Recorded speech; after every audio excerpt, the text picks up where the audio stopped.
which means that we're live. It We're means live it's somewhere. Monday. Hello, Fonz. We're live somewhere. Wherever we're live, then that's where you're seeing us. If you can see us, just wave, or even better, make a comment. Then we know we're actually live, because after the shenanigans at 3 o'clock today, anything's possible. And if you can get all your we might as well get it all done in one day, but we do hope that we're live. We've got the pop quiz with us, and we are nearly ready to go. The year is, I can tell you the year now, so you can go 1973. So we are live somewhere, because there's somebody watching. If you are watching us live, and thank you, please do say hello. It's sorry, pop quiz. So I was holding that cough. I've got a new air freshener, and it's really overpowering. Right, we've got two stories to start off with. Do we want to start with the haunted house that's not? Oh yeah, I won't say the location. I told you the location of it in Cambridge, but I better not. My second book, Cambridge Ghost Stories, it's been delayed because going through, you have to get permission for everybody. It's the only the right thing to do. And I was writ all the book together. Then went round contacting people, but one of the people got back to me. There's a house somewhere in Cambridge that's got haunted stories in it, and I contacted the owner, and he got back to me saying that if I printed that in a book, he would basically, I'll be hearing from my solicitor. It's something to do. He can't prove there is ghosts, and I can't prove there's not. So whatever way you look at it, but I think he was saying that he's looking to sell in the coming year or so, and I think it's just fair comment that he's a bit worried that if people find out that this house could be haunted, that it could lose some money on it. So I've had to edit it. I've had to edit it a little bit and bringing it out a bit later on. So if anybody's wondering where it is, that's where it is. Yeah, let's just turn this round a bit. Supposing a house is haunted, and the people who buy it from him discover the ghost. They go back to him and they say, "There's a ghost in the house." Yeah. Or they write, even funnier, they write me a letter saying, "Why didn't you put us in your book?" That's true. And I said the bloke before he decided to take me to. I said he was going to sue me, but it's all I can understand. And that's another reason. Fair enough. Why you should always get permission off of people. You just can't do stuff without people's permission. If I'd published that and not asked him, you think how he got a copy of it, how devastating that might have been. Yeah. So I mean, he could have sued you for the value of the property and damages. So. Oh yeah, definitely. Or how much he lost on the property. Yeah. Yeah. So you should always get permission, whatever you use. Yeah, that's true. Now, the other thing that happened, I mean, last week was my birthday, which is why we didn't broadcast last week. But this week, I do have a cause for celebration. I actually got my vaccination last Friday. So, I mean, it is. It's so simple. You sprouting an extra arm? Sorry, everything's working. Are you sprouting an extra? Yeah, but no, it's my mum's had it. No, it's not hair gel. I've got no hair gel at all. It's just wet. I've just not long washed it. It's the wet look. Yeah, it's. Good afternoon, John. It's because it's so long and I can't get it cut at the moment. That to come on without it being wet and tied up a little bit. She's up. Go to the hairdressers from April 12th onwards, I think. Definitely looking forward to that. So I have had the vaccination. Oh yeah, definitely. Like John, and it was painless, and it was the health centre in Westbury, which you imagine a big health centre, and then there's a pharmacy attached to it, and the pharmacy, reasonably good sized pharmacy, but in the entrance is sort of a broom cupboard on the right hand side, and you stand on. They didn't take you in a broom cupboard. Well, they stand you on a square, which is basically where you've got to wait. They say you don't need to wait; you can go straight in. So I went straight into this broom cupboard, and doctor was there. He said, "Okay, roll up your sleeve," and he did it. I looked the other way, and by the time I looked back, he had done it, and then I came home. And then for is the this next the further 24 one? hours, Because you were saying, sorry, no, I was saying, because you were saying last time there was two, one very close to you and one a bit further away. You have to travel to. Which one did you end up going to? we had to travel. We had to travel half an hour to actually get it. And it is Angelica's just been told she can have her jab, but she can't go to the same place because it's not on the list anymore. She would have to travel to Oxford. Yeah. At the moment, and John's still. Oh, John. You couldn't have it a better place. Come on, that's the best place to have it done, really, isn't it? Yeah. Wow. So 24 hours and lots of sleep later, back to normal. So yeah, that's that. The other story which happened whilst we were away is that when Facebook went to war, Facebook went to war with Australia, and basically they zapped all the Australian news sites, but there was collateral damage because they also got rid of 2,000 other Australian sites. And basically, in the end, Facebook backed down. Nick Clegg, who used to be a politician in the UK, backed down and said, "We're sorry, we didn't mean to do it." And they didn't mean to do it because the Australians said something. And I can't repeat what I said earlier, Fonz, but the Australians said... no. The Australians... That'd be censored. Told them to go and take a running jump. And over to John. Yeah. Point even. Okay, hang on. That's a bit before that. It's misspelled. That's a bit before. Millennium Pint. Well, you could have had a pint. No, you couldn't have had a pint afterwards, John. Yeah. Okay. All right. So the quiz. Let's start the quiz. Still cool place to get it done, whatever. All right. So I'm going to screen share, and if that's the wrong button, I'm going to share that button. I'm going to share the Chrome tab, which has got the quiz on it. Bring the quiz up on screen. And we are playing. We're away. For 1973. And what I'm going to do is put that full screen. No, can you still hear me? While you're doing that, why you can't see? Yeah, I can. Yeah, while you're doing that, I'm just moving that fresh. No. John, can you hear me? This is the question. We had problems last time. I can hear. So, I can hear you fine. Bruce, welcome from Louisiana. And can you just confirm that you can hear me? Because then we can actually play the pop quiz. So if you can hear me, and Nick saying quiz time, and John saying up, which was the Y on his keyboard's gone, I think. Or the N and the Y. The N and the Y are gone. Or the O and the Y. Never mind. Let's carry on, shall we? So the year is 1973. The O. And it's Nick, the O and the Y. Nick can hear us. That's good. And Bruce can hear us. And that's good. Okay. Now the idea is this. I'll show the first one on the screen. I'm going to press play. Okay. The year is 1973. The question is, who had a hit with this song? Reelin in the Years. Was it The Sweet, Jim Croce? Is it Jim Croce? Or Paul Simon or Steely Dan? How do you pronounce it? Croce, yeah. Croce? Croquet, isn't it? I think. Croquet. Right, we'll go with Croquet. Like if anybody can spell his name phonetically, that would be a great help to me. But this is question one. I've always thought it was Croquet. So. Yeah. Right, Bruce is going with Steely Dan. Thank you, Bruce. Do we need help on this, or do you know? No, but the only song it says "in the years" makes me think straight in mind is "Holding Back the Years" by Simply Red. So I've got no idea on this one. Okay, Bruce.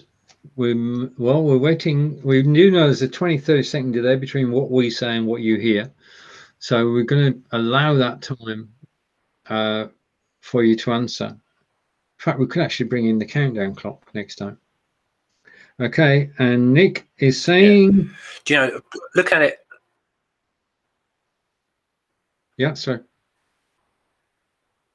Fonz? Yeah, no, I was going to say, out of process of elimination, I believe that they're right, not because they're all saying the same thing, but looking at it, I know who Sweet, Jim Croce, and Paul Simon is. Not too.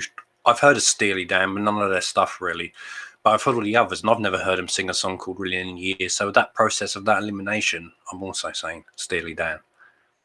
Well, thank you, team. Thank you, everybody. We're going to go with, shall I? Steely Dan.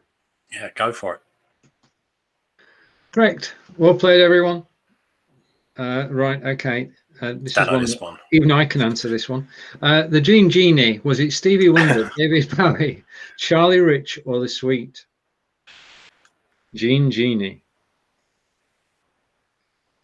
You can hear the riff from this, can't you? Can I tell you an interesting? Yeah. Yeah. Can I tell you an interesting story connected to me and David Bowie? The day he died, it was quite funny because the local radio station contacted me. So can you do an interview on the breakfast show about David Bowie dying? Go, okay. So I'm sitting there chatting, and they had his I think it's somebody who's to do with his agents on there, and me chatting away, and they were talking about it, and he goes, so they said to me, what was he like? I go, well, I don't know, I've never met him. And for some reason they got messed up thinking that I knew who David Bowie was because of my name Fonz. They thought I was probably Henry Winkler, and got me on the radio talking about how I knew David Bowie, but I didn't know him at all. I never met him in my life. So that was quite funny. I've got the recording somewhere of it. We've got answers from Nick and from Bruce, both agreeing on David Bowie. And John's in didn't the Jean Genie eat all the razors? You got that one, Fonz? Okay. I don't know. No. Oh. No. Are we going with David Bowie? Oh yeah, I think I'll probably give that away with my little comment back there. I just realised I was saying it. Yes. Okay. So the answer to question 2 is David Bowie, and we're 2 out of 2. And third song, Bad Leroy Brown. Was it Ellen Reddy, Barry White, Jim, whose surname I can't pronounce, or James Taylor? So well played, team. You're batting 2 out of 2. And John, I've got to say that I went whoosh. I didn't quite get. I probably. Okay, and Bruce is coming in with the one I can't pronounce. I'm trying to think of the lyrics, so see if there's a connection to it. To that. Right, we've got an explanation from John. It might take a while to read. A small Jean Genie snuck off to the city, strung out on lasers and slashback plazas. Lasers and plazas doesn't rhyme. And ate all your razors while pulling the waiters. Is he saying that we don't know the lyrics to our songs? Probably, but he's probably right. I like getting lyrics. I often get the lyrics wrong because in Bowie songs, there's a few where you can misinterpret what he's saying. So, yep. I probably don't know the lyrics then. All right. Okay. Let's catch up with the comments and Croce. Thank you, Bruce. See, I asked for a phonetic spelling. Croce. Yeah. Jim Croce. Yeah. It's a nightmare, isn't it? Have you ever done something and you've sat there? Oh, do you remember that time with Guy Sinner? And I kept the whole interview. I kept calling Guy Sinner when we did that 12-hour broadcast. Yep. Yeah, I spoke about that today. So Nick's not sure. So we talk about that afterwards because that was 3 years ago, Fonz. I know. Emphasis is on the first syllable. I'll pronounce it right by the end of the broadcast, Bruce. And John's going with the gentleman as well. So there we have everybody is going for. And are we going to plump for that too? Oh yeah, definitely. Yeah. Okay. Well played, team. We're batting 3 out of 3. Okay. Now, anybody who lives in the UK and gets this wrong loses a point. Song is Merry Christmas, Everybody. And your options are Cher, Charlie Rich, Slade, or the OJs. Yeah, I can imagine Cher singing this. That'd be quite funny. I don't think she's not got the same sort of voice as oh no, the definitely original. not. Okay. So Merry Christmas, Everybody. Was it Cher, Charlie Rich, Slade, or the OJs? And we get the answers coming in from the UK, of course. Slade and John's, we've got more information. Covered by Frank Sinatra in 1974. Was it the last song? Because I can't imagine Frank Sinatra singing this. Okay, and Bruce is going to go with Slade. Okay, I think I gave it away when I said anybody British. Yeah. Okay. Right. So this one we're going to go with Slade. Yeah. Yeah. Okay. Song number 5. All right. Midnight Train to Georgia. The OJs, Jim Croce or Charlie Rich or Gladys Knight and the Pips. Midnight Train to Georgia is question number 5. I know the song, but I'm trying to think who's singing it. Right. And John's got the OJs. He's got the OJs. Sounds like. Sorry, I'll rephrase that then. John's chosen the OJs. Yeah. Hopefully that's close. We've got Gladys Knight and the Pips as well. Yeah, I was going to go that way too. Yeah, so we're in a dilemma here because Bruce is saying Gladys Knight and the Pips, and that's where I was thinking. Yeah, but he's got every single one right so far. If we look back, I know he has. And John Upton. And all right, what do we got? The OJs was Merry Christmas. Okay, fine. Okay, fine. Okay, in which case, we do trust you, Bruce. Don't worry. Yeah. We've noted that you got every single one right, which is a good achievement. Right. Okay, and John's agreeing as well. So we're going to go with Gladys Knight and the Pips. Excellent. Okay. Right, now this one I don't know. Love Train, was it David Bowie, Cher, the OJs, or the Edgar Winter Group? So this is perhaps a bit more tricky. I know that. I'm trying to think. I know that it's definitely not David Bowie. Well, yeah, I agree. I can't remember Cher singing it. Edward Winter Group, I don't know. No, I don't know. I don't know. I would do if you gave me one of their hits. With me, it's got between the OJs and the Edgar Winter Group. Yeah, Bruce is going with the OJs. Yeah. I don't know who the Edgar Winter Group are, so that's what's making it a bit harder. Yeah. Well, if somebody told us what one of their hits was, I'm sure we'd know them then. But it's probably one of those where the title is more popular than the group itself. Yeah. Or more well known. Now, if I said the OJs again, I'd be right. Well, you may be right, John. We don't know yet.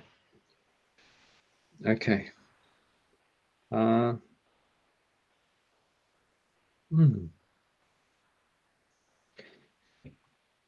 Okay, so the votes are in. Just a minute. Let's just make sure we've not missed anybody. So, we're all going to plump for the OJs? Yeah, let's go for it. 6 out of 6. Okay, now this one I don't know. China Grove, was it by Paul Simon, the Doobie Brothers, the Carpenters, or Kenny Loggins and Jim Messina? I honestly don't know who this is, but so I think it's the kind of thing that I can imagine Paul Simon singing, and I'm probably miles off now. Well, I don't think it's the Carpenters, No. but then I could be wrong. I mean, given our own record on getting these songs right, we don't trust ourselves. So No. if you've got a different answer to the one that we've just given, then please do send it in. And Bruce saying the Doobie Brothers, and John's with us still, I think. And everybody else who's watching, all you need to do is to actually comment with one of the 4 answers, and we'll show it on screen. This show is recorded, and it will forever be on YouTube. And Forever you can, and ever, unless they upset too many people, and then it won't. hopefully you can be there, and you can actually refer to it and say, I was there when we got 10 out of 10. Oh, yeah. Not to tempt fate, of course. It's like one of those moments in history. Where were you when this happened? I was there when we got 10 out of 10. You know what I mean? You can tell the grandkids about that. True. We'd have the bragging rights. And definitely. welcome. If you just joined us, then we are playing our weekly pop quiz. We're giving a song title, in this case, China Grove. We have 4 artists who may or may not sung the song: Paul Simon, Doobie Brothers, Carpenters, Kenny Loggins, and Jim Messina. And we have to choose one of the 4. And both Bruce and John have gone for the Doobie Brothers. Yeah, I said Paul Simon, but I think we should go with them. Okay, so majority vote, and we're going to go with the Doobie Brothers. Wow. Okay, song 8 out of 10, 3 left. Yesterday Once More. And I've got this going around in my head now. John Denver, the Carpenters, Maureen McGovern, or Deodato. Oh, there's a name in it. Yeah. Mick has no idea, but I think that was in relation to the last one. Yeah. Have you got an idea, did you say, for this one? I know it is. It's not. Yeah. I do know it is. I've got one of their LPs. Sorry, CDs. Sorry, DVDs. I've got one there. I've got their music. I've also got it on. You got an LP, CD, DVD. We got the whole collection. Yeah. One of them. Got one of them. I know who this is as well. Yeah. I still got an LP collection somewhere in the attic. You might have some records up there worth some money. Well, one of them is an album called Ogden's Nut Gone Flake. Yeah, Small Faces. Brilliant. Small Faces, which is a collector's item. Yeah, Over to I'm told. Okay, right. We're on a roll here, I think. So Bruce is saying the Carpenters, Nick is saying the Carpenters, and John is saying I got music. That's my phone. Sorry. Right, okay. Not being funny. That was quite good. It, like when you said John is saying da da da da da, and it sort of fit in perfect. Carry on. It did fit in well. Anyway, it's info from John about Edgar Winter Group. We're a prog rock group at 173 with Frankenstein. Oh. A mere 9 minutes long. Oh, that reminds me. Okay, come on to this. And John's going for the Carpenters as well. And do we think it's Yesterday Once More by the Carpenters? Oh, yeah, definitely. 100% in them. 100%. We got it. And we got it. Okay, so song number 9, Feeling Stronger Every Day. Was it the OJs, Kenny Loggins and Jim Messina, Chicago, or Charlie Rich? Now, John just mentioned the song being 9 minutes long. Last night, we started watching Bohemian Rhapsody on Amazon Prime, and we just lost track of time. Brilliant film. And they had to pitch Bohemian Rhapsody, which was 6 minutes. Yeah. And their manager said, no way, that will never, ever take off. I'm having nothing to do with it. I want I Love My Car to be the next single. History proved the backer wrong. Yeah. By a long way. It could always happen. As well, is it the Live Aid section in the film? They actually re-recorded the whole Live Aid section in it and just used bits of it to get there. I don't know if something else. I don't know if anybody can confirm that. They actually redid the complete Live Aid, their Queen set, not the whole Live Aid, but to get it as near as possible and get that feel. You know what I mean? How it would have progressed. Yeah, brilliant film. Really enjoying. Really enjoying it. We're only halfway through. Yeah. John. Oh, you got to that bit then, probably. No. Jonathan's saying Chicago, and Bruce is saying Loggins and Messina. So it's a guess from Bruce. Now, we've not had this before. Yeah, I'll be going with John, though. I've got feeling it's Chicago. Right, okay. So if you're not sure, Bruce, then we're going to go with John and Fonz. Yeah. And I'm just guessing. So let's go with Chicago.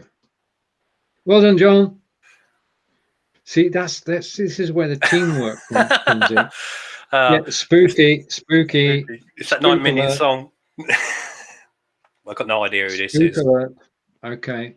Now, if you didn't, well, the song is Frankenstein. Your choices are Paul Simon, The Sweet, Edgar Winter Group, and Stevie Wonder.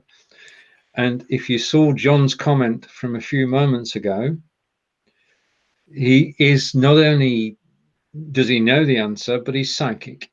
Yeah. Spooky. He had no way of knowing this would be one of the questions. Yeah. We do know it's 9 minutes long, though. That's a clue. We do, yeah. Yeah. They could have rounded it off a bit and made it 10 minutes, so come on. Some odd number. Yeah. Well, I wonder that's the way it works. I wonder if the remix is 15 minutes long. Well, Bruce is going with The Sweet. And Nick is saying that might be the Edgar Winters Group. And John, the psychic Upton, is going to answer in a second. And puts out our injury. He's going to say, I already knew that. I've told you once. Okay. So just waiting for John, because John must be chuffed because he actually got it. He didn't answer the question before. He answered the question that came a lot later. Okay. Right, and John's sent a video. Right, he's even got the OGWT link for it. And great, we're so test. Bruce was joking. Good. Excellent. Okay, so everybody's on the same page. Was you the fan of the old grey whistle test? Oh yeah. Mr. Harris, Rock. He was that was the show to watch. I mean, you didn't watch Top of the Pops. You actually watched Old Grey Whistle Test. Yeah. Back in the day, John was there watching too, because the studio sessions were absolutely brilliant. Oh, definitely in the raw, really, weren't they? No sets, nothing half the time. Yeah, and of course the other person to watch was John Peel. Oh yeah, well, a lot on radio as well. Great. Okay. Right, we're all very well informed on this, and there can only be one answer. And if I can press the right button, it is the Edgar Winter Group. And that is a stonking 10 out of 10, which is excellent. And the average score for people playing this quiz is 7.62. 14,696 people have played it. And we as a team, and we mean, when I say team, Fonz and I mean everybody watching. Everybody took a part. Got us to 10 out of 10. So excellent, well played. That'll do us. Because there's probably people at home as well who's watching in who probably didn't comment but guessed it right. So if you guessed it right and you were just guessing and not commenting, Well done to you as well. Okay. So there we have it. And that's the pop quiz for this week. So just leave it so we can actually get a screenshot of it. Yep. And stop sharing, which will bring you and I back on screen. Hopefully. It did. And my hair started to dry out a bit. Right. Well played, everybody. Thank you to Bruce and to Nick and, of course, to Mr. John Upton, who is psychic. Yeah. Which is good. Right. Okay. So now earlier today at 3:00, which I should have gone live with Brigitte Limbanda, but as those of you who were watching know, Brigitte's internet went down at 2:55 to 3. So we started the show, started a different show 10 minutes later, and that went well. So I'm hoping, I'm crossing my fingers that when David Burrows goes live at 3 p.m., 10 a.m. Eastern tomorrow, his show will go perfectly. In other words, get all the out the way today, and then we'll be good for the rest of the week. That's the idea. That's where I'm playing it. Ever the optimist. It's got to be better tomorrow. Yeah. Okay. Things can only get better. It's a song there. Yeah. I think the song title. Yeah. Trying to think who sung it now. Anybody knows answers on the postcard, and yeah, I can hear it in my head. Yes, so can I. George Harrison? No. Right. Okay. That's basically. It's a bloke. Give you all the wrong answers. Bloke in a sort of leather jackety thingy in the video. It was 1990s. Okay. Right. You're starting for 10. Things can only get better. This is a question from Fonz and myself.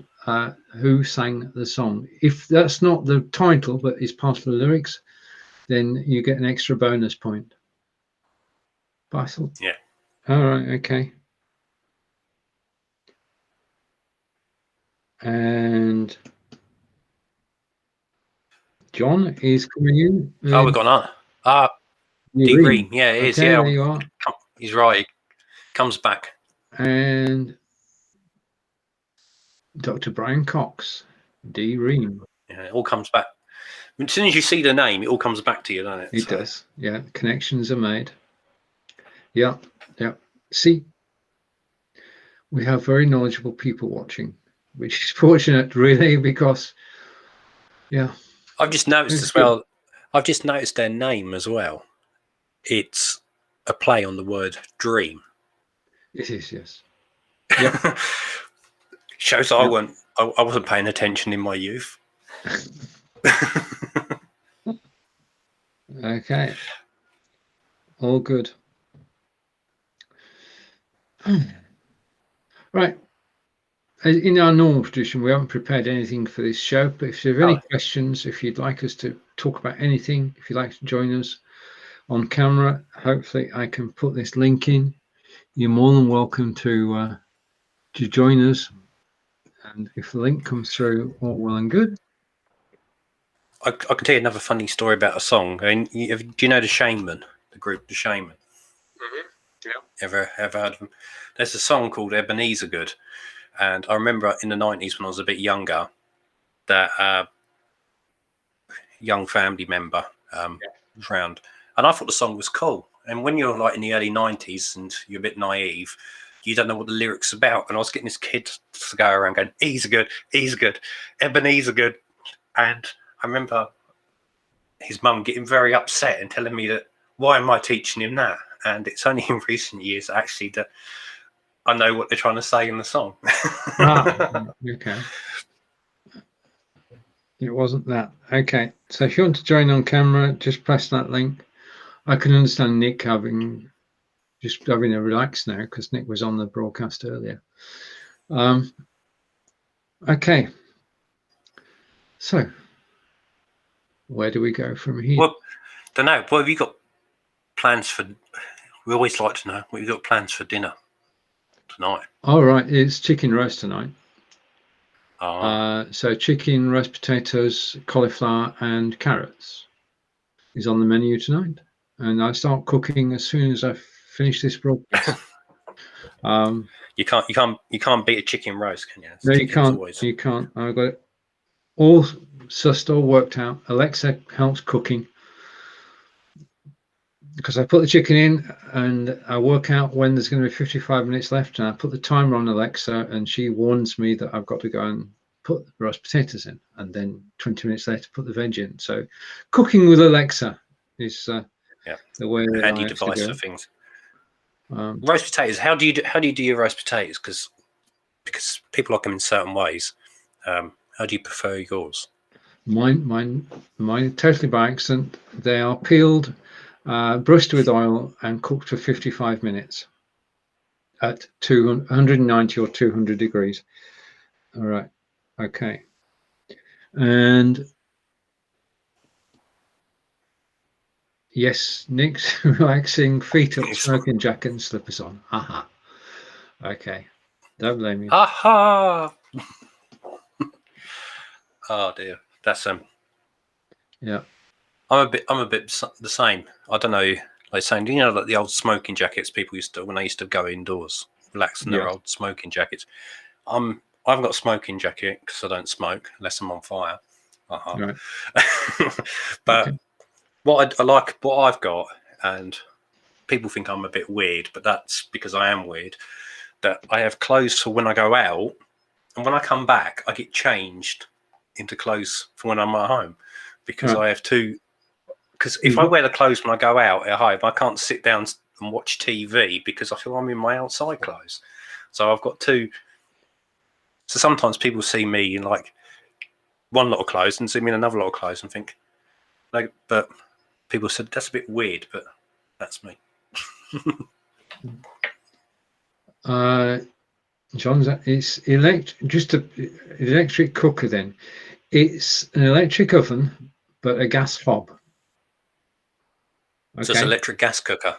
Indeed, it's both. It is both.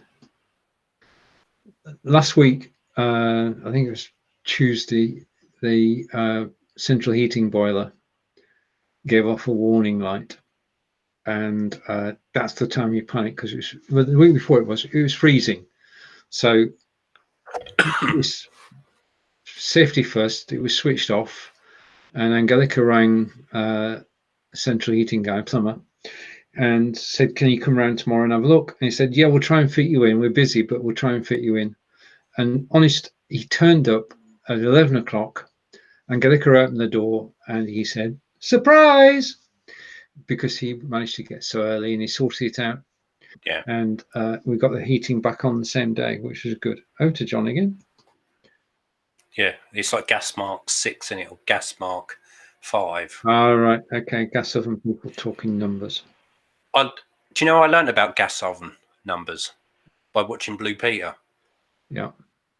You did? He's like, turn on gas mark 5. No. Right. Pizza is 200 degrees. Chicken is 190 degrees. Those are the two I know off the top of my head. So I don't do it by numbers. Okay.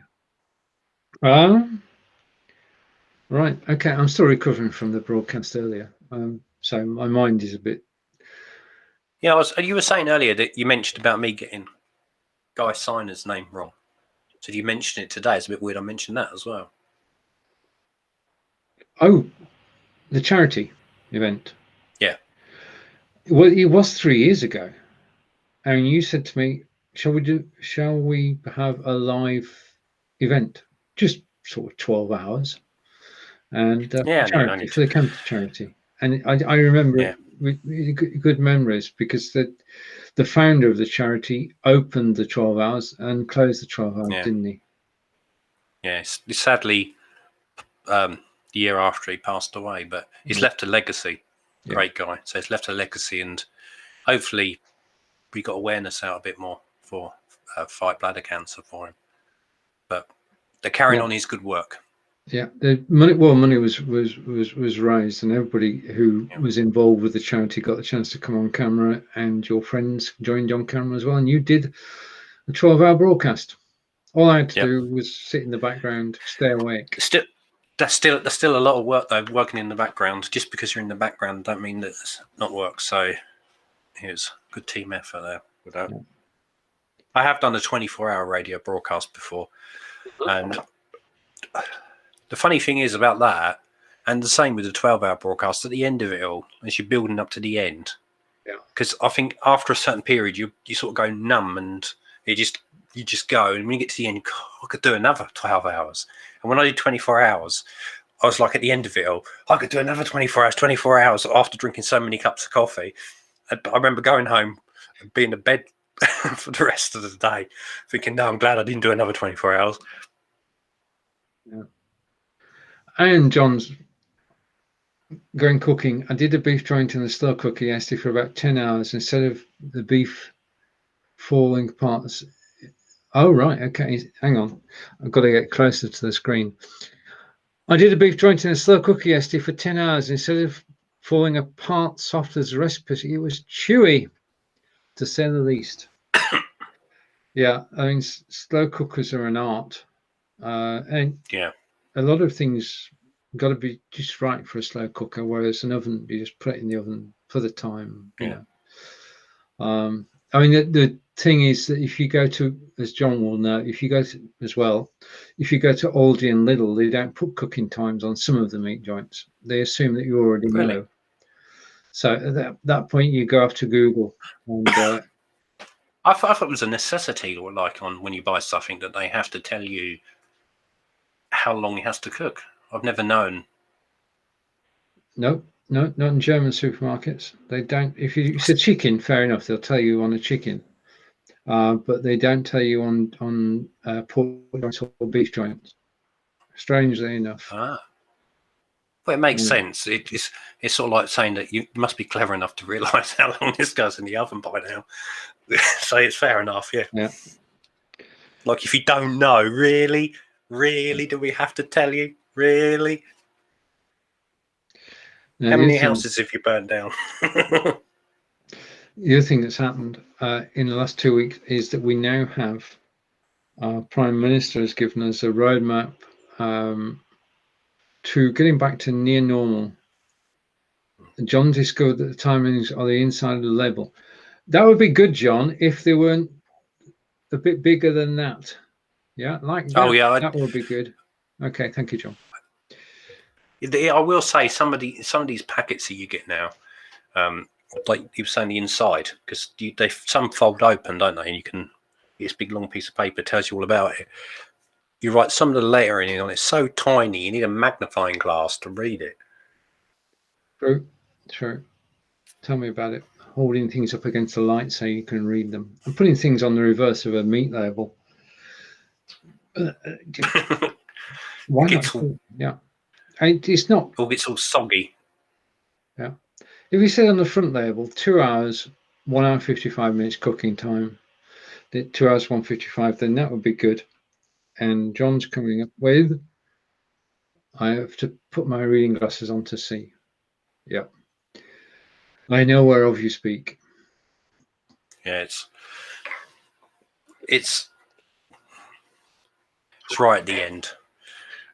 Worst place to put it. In the smallest print. Right. Yeah, the other thing that's happened is that our Prime Minister has given us a roadmap out of COVID, and fingers crossed, by June we should be back to the new normal, and that would be good. I mean, to have a date which can be flexible, we will give him that, to actually know that they're going to everybody be vaccinated by July, so things are moving in the right way. So is that more normality? No masks and stuff? It depends who you listen to. I've heard this tell you still have social distancing and masks. Yeah. So, but just to be able to go out and about when you want and to go in a shop. Oh yeah, definitely. Yeah, it's the freedoms that we've done without, and we've managed. I mean, we've coped with it. But it'd be good to be free again, be able to go out and do what you want. I mean, I'll give you, for instance, okay. I got a present bought for me, which was a new belt. And it wasn't an ordinary belt. It's not an Amazon belt. It was a made-for-you belt. Yeah. So local leather shop will make the belt for you. But of course, the problem is that he can't do it at the moment because he's not got an online store. He's still going to, these are the buckles I've got in what have you. So I know the belt's there, but I can't actually go and talk about it until April 13th. So it's something to look forward to. But it's things like that where I could just walked into town, gone in the shop, and I'll be wearing the new belt. I'll tell you what I missed, like live events, especially locally, like things like, I don't know if you know the Strawberry Fair and big events in Cambridge, and been part of my life for many years going to them. And it comes a bit of the norm, like every year you do this, and it's felt a bit weird because I haven't done it for the last couple of years, and won't be doing it this year neither, and it's felt a bit weird. Yeah, all live events have been cancelled. Hopefully some will come back in the second half of the year. You know, but it's just, I'm amazed that so many people have actually got through it. Nobody's been unscathed or unaffected by it, and we'll be glad when we are the far side of. It has sadly it has hit some people, not people who have suffered from it, or actually locally we've had a few people who've not been able to cope with it and actually took their lives as well, which is quite sad because of the struggle with it, and it can affect people. Yeah, I mean, if it magnifies any problems that you have. I mean, I can empathise with anybody who's been living on their own throughout this period, especially when we're on total lockdown. You couldn't go out. So yeah, I mean, we to that extent, because we've got people around us who we can talk to every day, it's made it bearable. But there's people that struggle in everyday, before COVID, everyday life, going through personal concerns. So, like you said, it's made it much bigger and put much more emphasis on it and made it harder for them. But hopefully, things will slowly, like you're saying, slowly get better. Right. Okay. Now, tomorrow's show, which I'll just tell you about because I've got a chance, is at 10 a.m. Eastern, 3 p.m. in the UK. It's David Burrows. David is on StreamYard, which is a platform that he enjoys using, and he has guests from StreamYard and guests from our community as well. I'll be on there. It'd be strange to be on StreamYard, but I'll be there as a guest, not as a host. And then on Wednesday, we're on Restream.io, which is being hosted by Marco Nova. And Marco and I have fallen in love with Restream because we've got a team now of people who go live every Wednesday from several different countries. And we really enjoy broadcasting on Restream. On Thursday, if you're still here, it's Mr. Nick Wood on Melon, which is by Streamlabs. 7 people on screen, and it's got most of the features you actually need. And on Friday, we are revisiting a show we did a while ago called Just Do It with Linda West. I've been joined by Lillian Moyler, and we'll be on OBS.Ninja, which is a totally free system. And you can broadcast live wherever you want to. Sorry about that. Sorry about that outburst. It's just when you said something, you put a pause in between, and it sounded like something else. It's you said that me and Marco are falling in love. Pause. Right. No. We're just good friends. You're safe on that. I'll edit that pause out. Yeah. No worries at all. Okay, so that's the rest of the broadcasting week, apart from, of course, Blubbing for Britain on Thursday and Inspired by Video on Thursday. Thursday is going to be a busy day, but I'm not hosting this time. I'm just appearing as a guest, except when things go wrong. Well, Babbling for Britain's a must, isn't it? It's like established. It's tradition. Must watch of a. Yeah, that's the word. Yeah, it's episode. Yeah, episode 267 this week. Wow, it's quite some achievement. Oh, it is definitely. It's like it's like the must if it's Thursdays in, Thursdays without it, that kind of thing. Well, hopefully, I mean, at some point this year, we'll clock episode 300, and that will be a cause for celebration. You can have a special episode, and we'll also reach episode 100 of Inspired by Video, which is absolutely awesome to have two shows like that on the same day. Yeah, definitely. Lucky, extremely lucky. Okay, right. Shall we do a wrap and come back next week? Yeah, we can do. You get your chicken on a bit early. No, I'm just after what happened at 3 o'clock. I just need to go and lie down. Oh yeah, no, don't blame you. Cook the chicken. Yeah. Yeah. No, I don't blame you. Have time to chill now. Yeah. Well, Nick's been chilling. I mean, Nick's got his DJ on, or his smoking jacket, and Nick's been chilling since probably about 4:30. Yeah. So yeah, I think it's your time to chill then. Okay. To everybody who's joined us today, thank you. Thank you for helping us with the 10 out of 10. We definitely couldn't do it without you.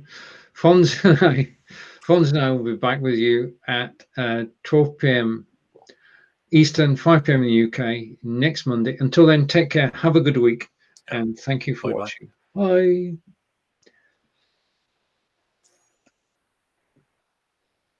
Okay.